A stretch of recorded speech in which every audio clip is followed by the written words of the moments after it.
નમસ્કાર વિદ્યાર્થી મિત્રો, તો આજે આપણે શીખીશું સાદુરૂપ, જે તમને નવોદયની પરીક્ષામાં ખૂબ જ ઉપયોગી થશે. તો ચાલો પહેલાં સૌ પ્રથમ આપણે સાદુરૂપ છે એ આપવાનો એક ક્રમ છે. કૌ ના ભાગુ શબા, એમાં કૌ એટલે કે કૌંસ, પછી ના એટલે કે ગુણાકાર, ભા એટલે કે ભાગાકાર, ગુ એટલે કે ગુણાકાર, સ એટલે કે સરવાળો અને પછી છેલ્લે બા એટલે કે બાદબાકી. તો સૌ પ્રથમ આપણે આ ક્રમ આપી અને સાદુરૂપ કરવાનો પ્રયત્ન કરીએ. ચાલો જોઈએ.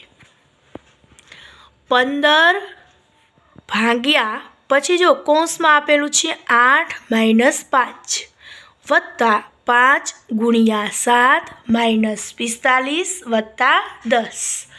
તો સૌ પ્રથમ આપણે અહીંયા ક્રમ અનુસાર કરીએ સાદુરૂપ.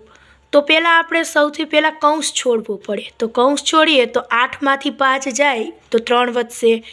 એટલે સૌથી પહેલાં આપણે ક્રમ છોડ્યો 15 ભાગ્યા 3, બાકી બધું જ એમને મૂકવાનું છે, +5 વત્તા 7 - 45 વત્તા 10.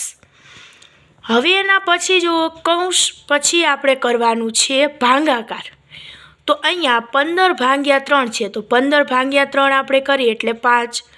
તો 5 પછી બાકી બધું જ એમને મૂકવાનું છે, +5 ગુણ્યા 7 - 45 +10. તો આ કેવી રીતે આવ્યું? આપણે ભાગાકાર કર્યો એટલે. ત્યાર પછી ભાગુ શબા, એટલે હવે ભાગાકાર પછી આપણે ગુણાકાર કરીશું. તો અહીંયા આપણે 5નો અને 7નો ગુણાકાર કરીએ એટલે આપણને 35 મળશે. એટલે અહીંયા 5 વત્તા 35, બાકી બધું જ એમને -45 વત્તા 10. હવે ભાગુ શબા ગુણાકાર પછી આપણે સરવાળો કરીશું. તો અહીંયા 5, 35 અને 10 એ ત્રણેયનો આપણે સરવાળો કરીએ એટલે 35 ને 5 40 અને 10 50. તો 50 મળશે -45. હવે આ તમામ ક્રિયા કરી લીધા પછી છેલ્લે આપણે બાદબાકી કરવાની છે. તો 50 - 45, તો જવાબ આપણને મળશે 5. ત્યાર પછી આપણે બીજો દાખલો જોઈએ. 6 ભાગ્યા 6 વત્તા 6 ગુણ્યા 6 - 6. તો સૌ પ્રથમ આપણે શું કરશું? ભાગાકાર કરીશું એટલે 6 ભાગ્યા 6. તો 1 આપણને મળશે જવાબ. તો 1, બાકી બધું જ એમને મૂકી દેવાનું છે, +6 ગુણ્યા 6 - 6. હવે આપણે ભા પછી ગુ એટલે કે ગુણાકાર કરીશું. તો 6 ગુણ્યા 6 કરીએ એટલે આપણને 36 મળશે. તો 1 વત્તા 36 - 6. હવે શું કરવાનું છે? સરવાળો. તો 36 અને 1 એટલે કે 37, -6 ના -6 એમને. હવે આપણે 37 - 6 કરવાના છે એટલે કે બાદબાકી, તો 31.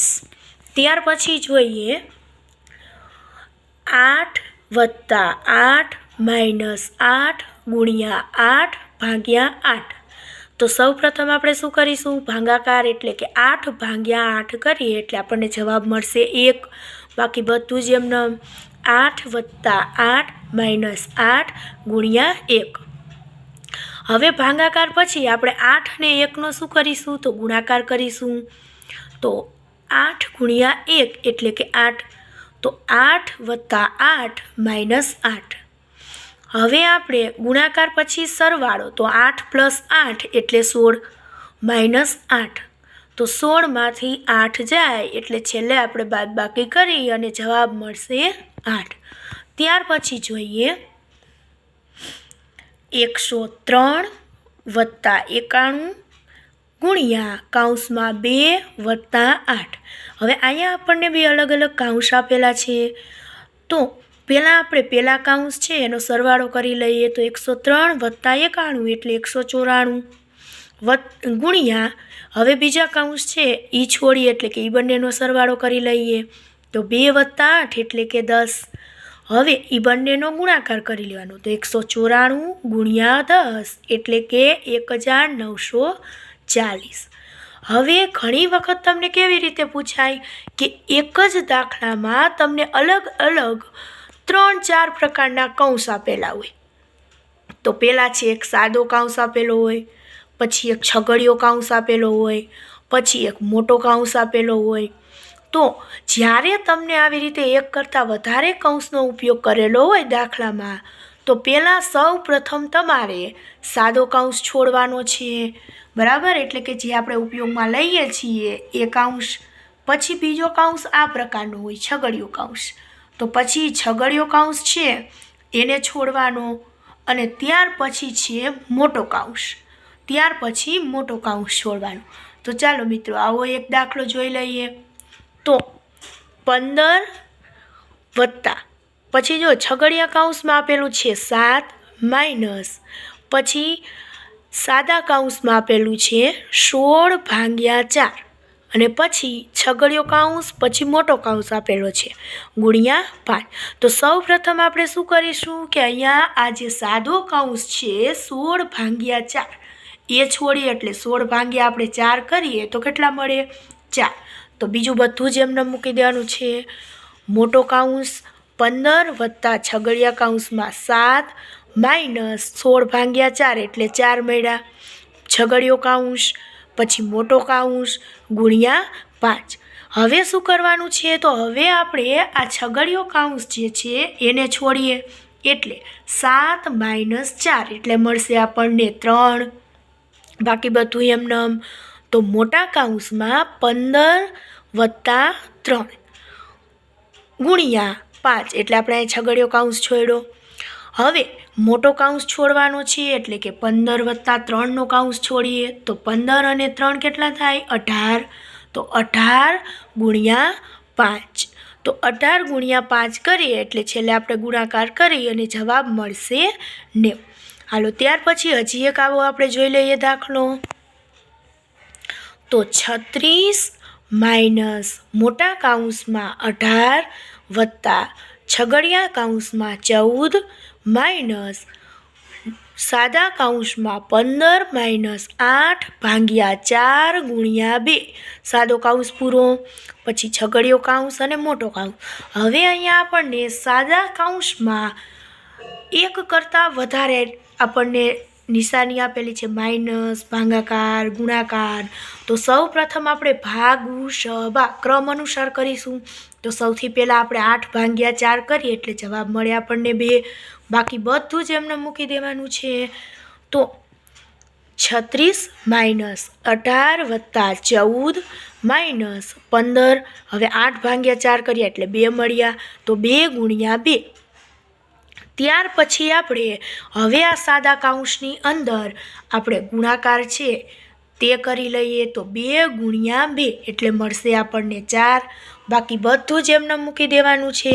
તો 36 માઇનસ 18 વત્તા 14 માઇનસ 15 માઇનસ 4.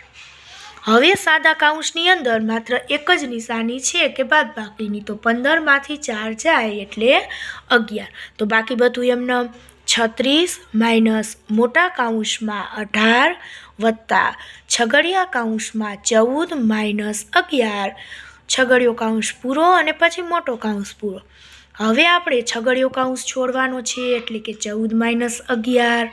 તો 14માંથી 11 જાય એટલે વધશે 3. તો હવે સૌથી આપણે કરીએ તો બાકી બધું જ એમને મૂકી દેવાનું છે. તો 36 માઇનસ 18ના 18 એમને, 14માંથી 11 ગયા એટલે 3. હવે આપણે મોટા કૌંસ છે એને છોડશું. તો 18 વત્તા 3 એટલે થશે 21. તો 36 માઇનસ 21. હવે છેલ્લે આપણે બાદબાકી કરવાની છે. તો 36માંથી 21 જાય તો વધશે 15. હવે જ્યારે આપણને કૌંસમાં ના આપેલું હોય આવી રીતે, તો ત્યારે આપણે શું કરવું? તો એક રકમ આપણે એવી પણ જોઈ લઈએ. તો 24 ભાગ્યા કૌંસમાં 5ના 3ના છેદમાં 5 કૌંસ પૂરો ગુણ્યા 3 વત્તા 16 માઇનસ 3 ગુણ્યા 5. તો સૌ પ્રથમ આપણે 24 ભાગ્યા એમનેમ જ મૂકી દઈશું, કેમ કે આપણે જે પહેલાં કૌંસ છે એની ક્રિયા કરવાની છે. તો 5 હવે ના છે તો નાની જગ્યાએ આપણે પહેલાં જ કીધું હતું કે નાની જગ્યાએ શું મૂકવાનું છે? ગુણાકાર. 5 ગુણ્યા 3 છેદમાં 5 ગુણ્યા બાકી બધું જ એમનેમ 3 વત્તા 16 માઇનસ 3 ગુણ્યા 5. હવે અહીંયા આપણને કૌંસમાં ઉપર અંશમાં 5 છે અને અહીંયા નીચે છેદમાં 5 છે, તો 5 5 ઉડી ગયા એટલે કૌંસમાં વધ્યા 3. તો હવે 24 ભાગ્યા 3 ગુણ્યા બાકી બધું એમનેમ 3 વત્તા 16 માઇનસ 3 ગુણ્યા 5. હવે 24 ભાગ્યા 3 કરીએ તો આપણને જવાબ મળશે 8.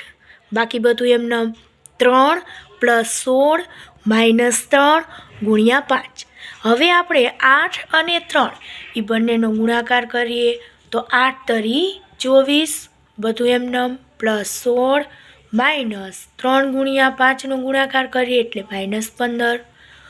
તો 24 વત્તા 16 એટલે થાય 40 માઇનસ 15. તો 40માંથી 15 જાય એટલે વધશે 25. હવે મેં તમને અહીંયા 5 દાખલા આપેલા છે પ્રેક્ટિસ વર્ક માટે. તો જો વિદ્યાર્થી મિત્રો તમને મારી ચેનલ ગમી હોય તો લાઈક કરો, શેર કરો અને સબસ્ક્રાઈબ કરો.